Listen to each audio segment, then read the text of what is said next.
Welcome to our tutorial on changing the direction of the text on Gmail on your PC. Let's walk through the steps together to make this adjustment.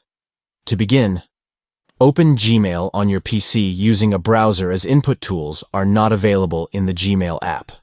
Next, in the top right corner of the Gmail interface, locate and click on Settings. Once in the Settings menu, click on Settings again to access the various configuration options. In the Language section, find the option for right-to-left editing support and click to enable it. After enabling right-to-left editing support, scroll to the bottom of the page and click on Save Changes to apply the new settings.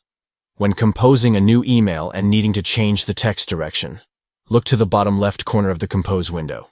Click on Formatting Options and then select Right-to-Left to set the text direction accordingly. Congratulations! You have successfully adjusted the text direction on Gmail for your PC.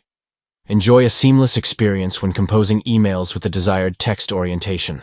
Thank you for following along with our tutorial. Stay tuned for more helpful tips and tricks to enhance your Gmail experience on your PC.